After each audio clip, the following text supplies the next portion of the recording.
O meu incidente ufológico teve início mais ou menos às 20 horas da noite do dia 14 de dezembro de 1983. Eu voltava, naquela exata hora, da casa de um amigo meu, que reside a uns 10 ou 11 quilômetros da cidade de Chapecó, e que, como eu, naquela época, tinha propriedades de imóveis em Barreiras, na Bahia. Eu sabia que ele devia ir à Bahia aqueles dias, como eu também precisava ir. Fui à procura dele para ver se podíamos viajar no mesmo carro a fim de evitar despesas, como só ia acontecer em casos semelhantes. Ele não se encontrava, já tinha ido à praia e tinha adiado a viagem. Regressei, pois. E voltando à cidade de Chapecó, a uns 1000 metros de distância de uma fábrica de refrigerantes, denominada Coca-Cola, e que essa fica a uns 6 quilômetros da cidade de Chapecó, de uma maneira que eu não sei explicar como, eu saí da pista de rolamento de asfalto, que é o acesso que vai para a BR-282, e quando vi, eu me encontrava no acostamento. E chamou minha atenção porque o acostamento, em razão de uma enchente que era recente, tinha havido recentemente, estava muito danificado o acostamento. E o carro enfrentou uns solavancos assim que me chamou a atenção, mas eu fiquei. E de imediato, ainda seguindo pelo acostamento, eu entrei à direita de um pequeno trevo que vai para uma granja, denominada Granja Toso. E foi ali que, no fim, um pouco mais adiante daquele trevo, daquele pequeno trevo, onde se encontram as duas estradas que vai para aquela granja, eu notei a presença daquilo que então me pareceu um ônibus.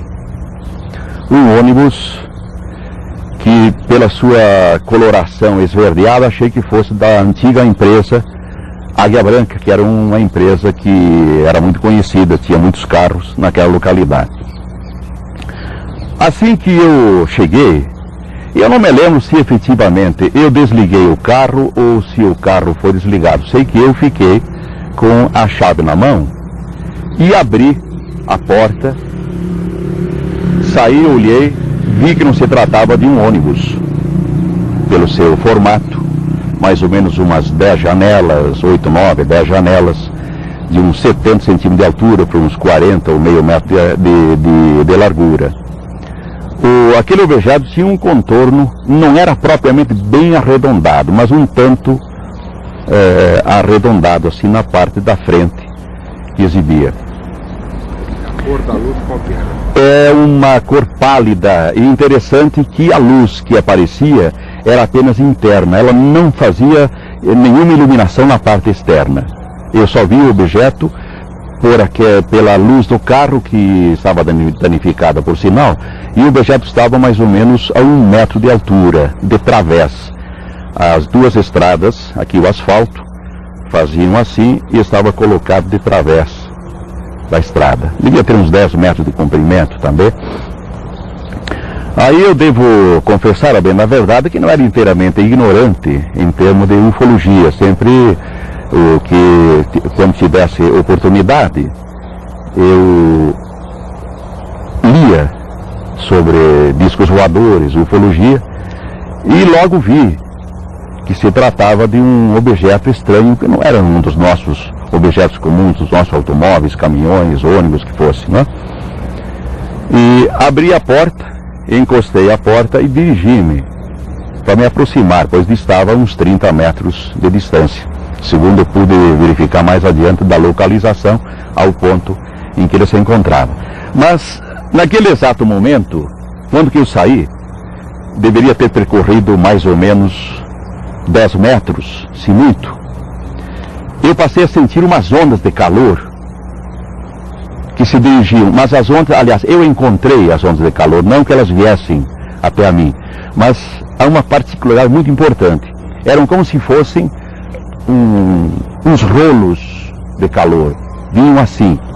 Eu devo ter ultrapassado, que me pareceu ser aí uns metros apenas, e a proporção que avancei, eu senti que o calor aumentava.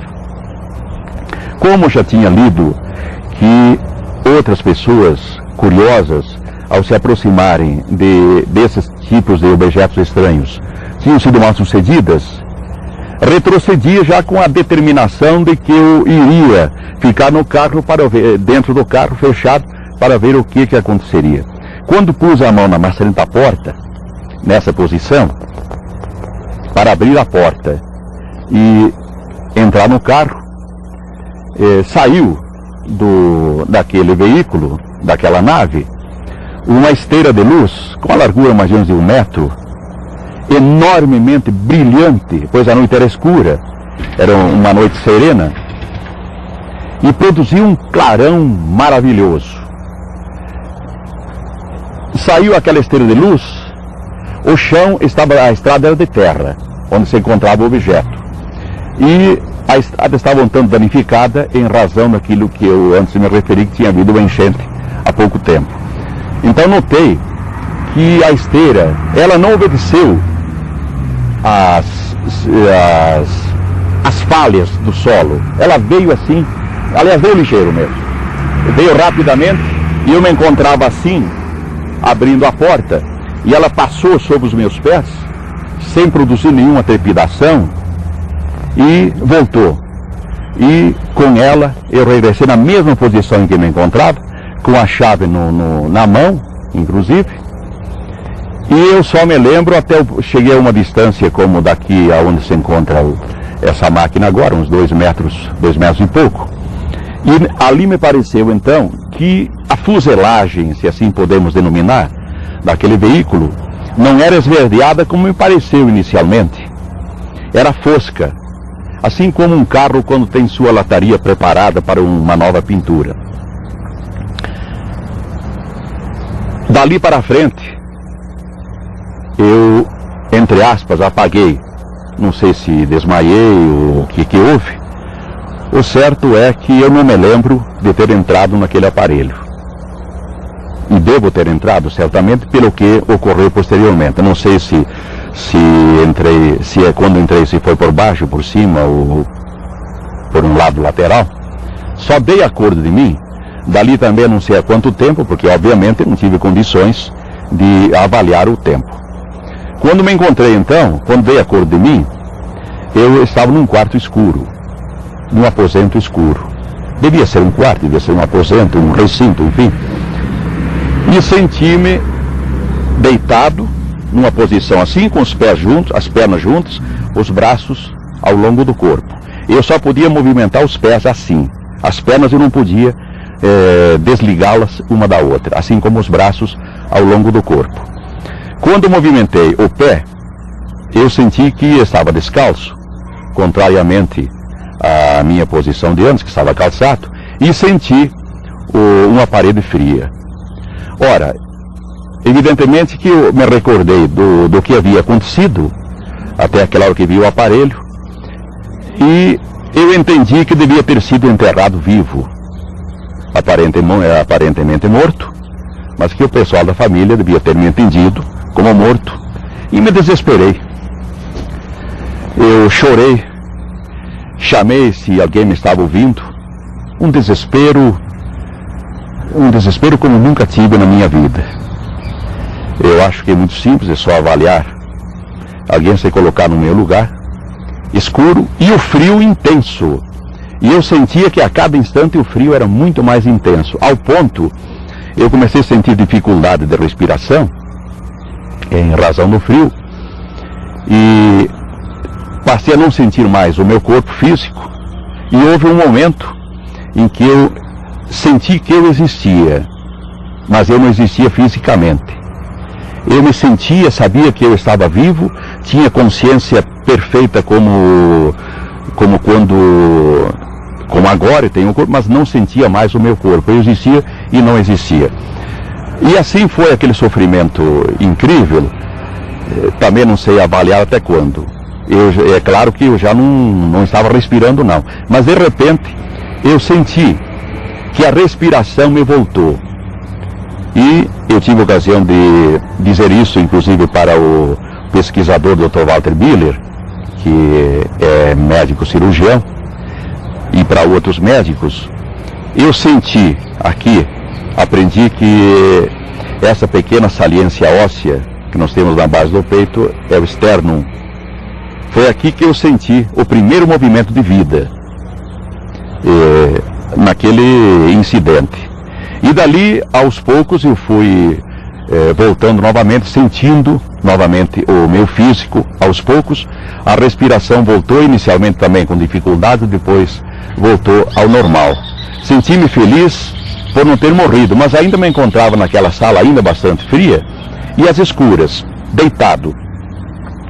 Ali eu não ouvi, senti que havia mais umas pessoas, é a maneira forçosa de ter pessoas, mas eu não sabia se eram pessoas, eram criaturas, eram seres.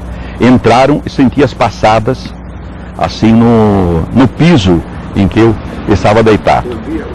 Ouviu o barulho do... Não, primeiro senti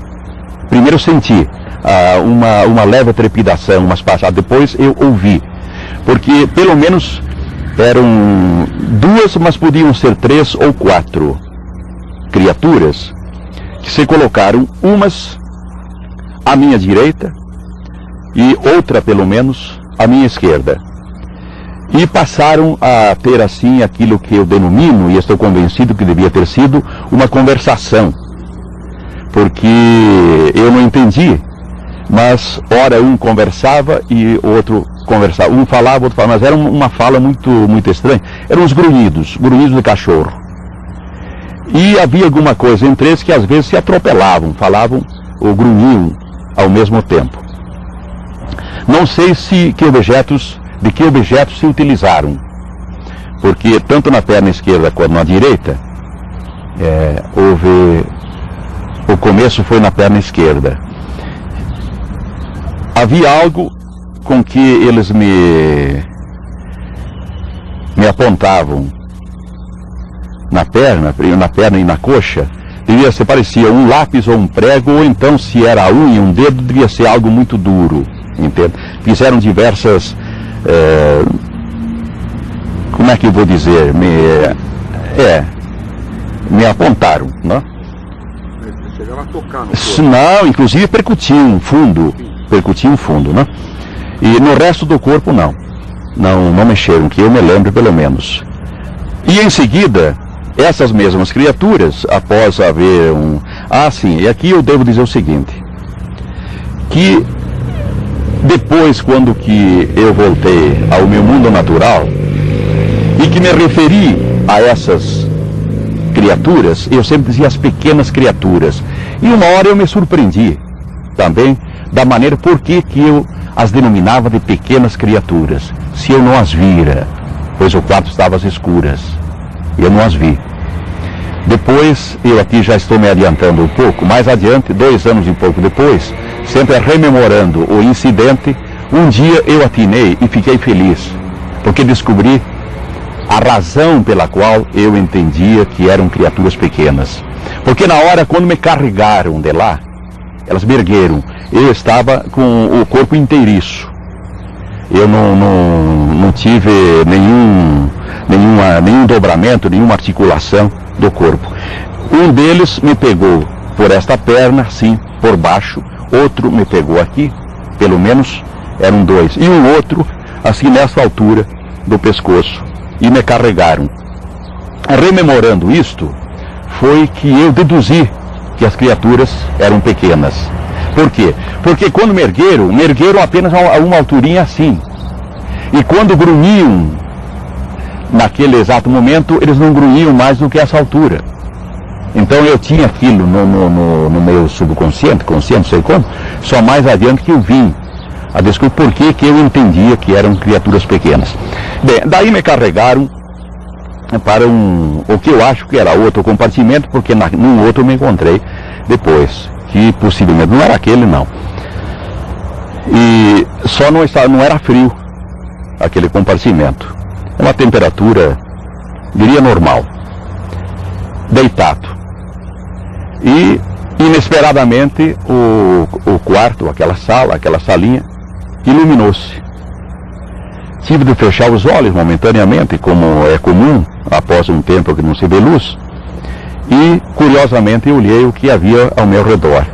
Era uma sala de mais ou menos 2,5 metros por 3, por uns 2 metros e pouco de altura, porque eu tenho 1,74 m.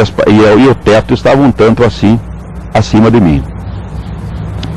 Pois bem, eu me encontrava deitado, e um tanto entorpecido ainda, olhei a um canto direito, à minha direita.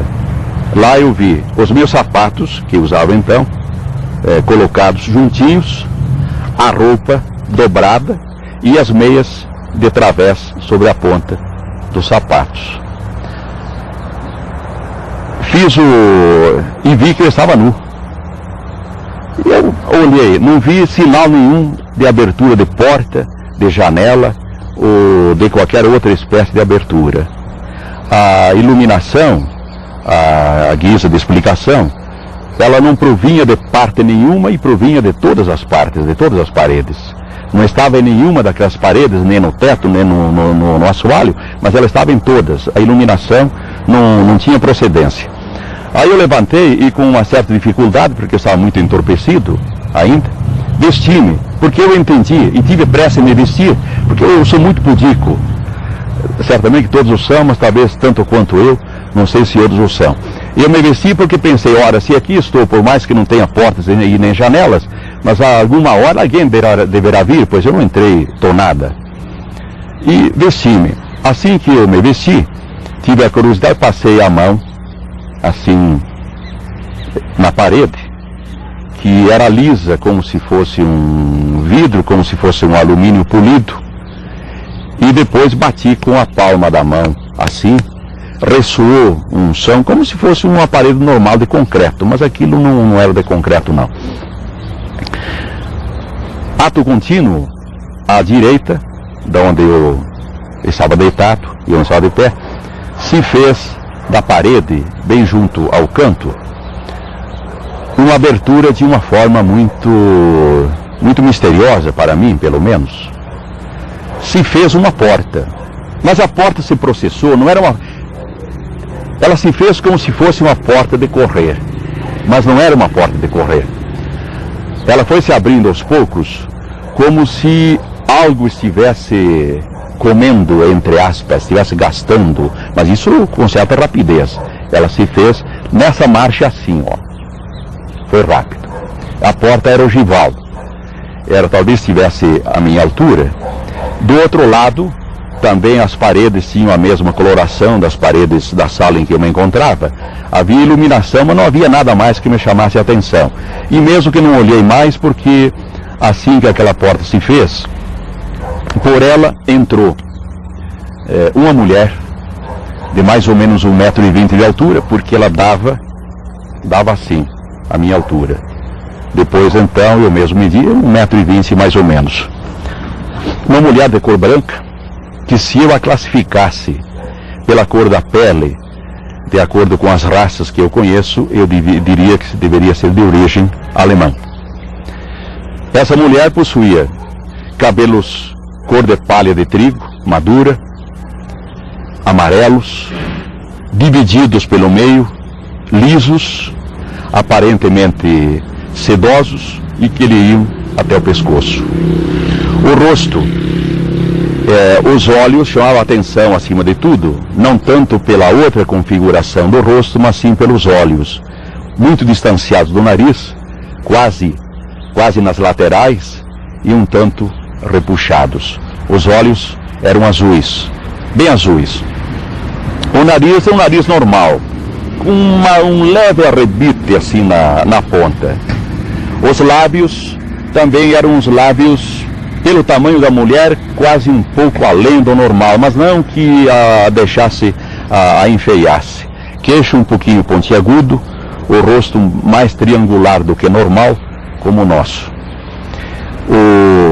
Vestia um vestido, não encontro outro nome para dizer, um vestido cor anil.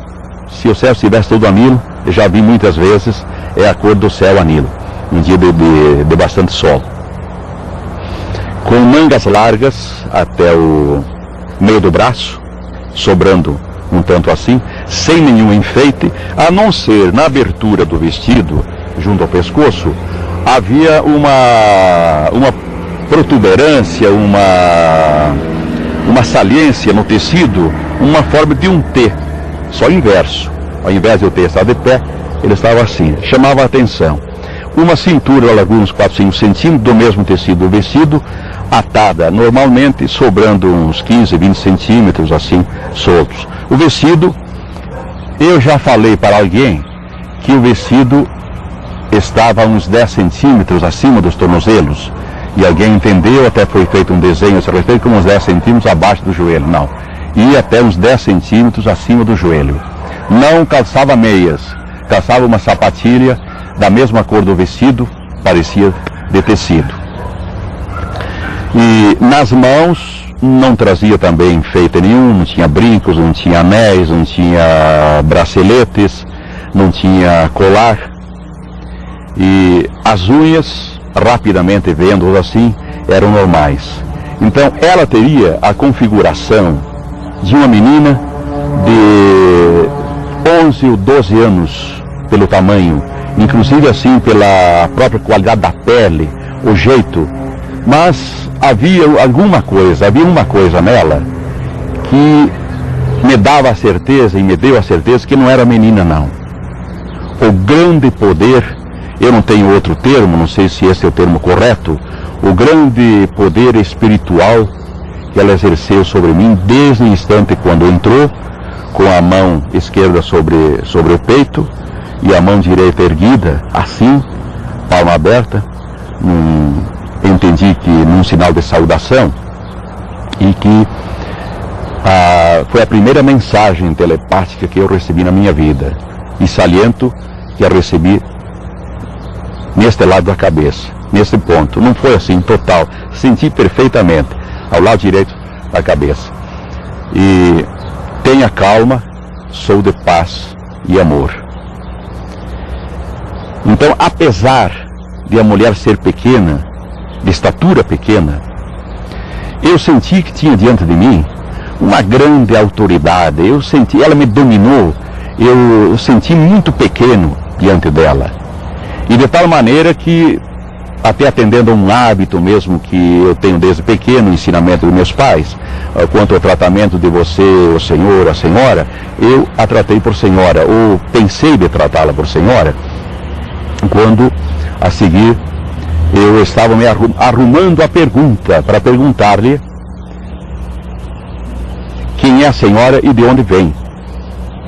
Pergunta que seria muito normal para qualquer um.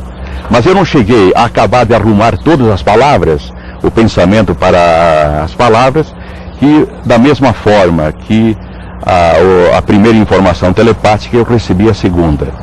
Sou Kabbalah, mensageiro do mundo de Agali.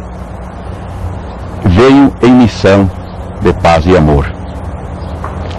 Eu logo senti que eu estava diante de uma entidade de grande poder. E aí eu pensei de perguntar-lhe, ou desejava, melhor dito, porque eu acho que não estava articulando as perguntas, eu sentia apenas a necessidade de perguntar-lhe, de fazer-lhe perguntas, e em contrapartida eu recebia a informação. Era meu desejo saber, ou a pergunta seria, onde estamos? E ela respondeu-me, ou informou-me, passou-me informação. Estamos no oceano, a 180 metros abaixo do nível do mar.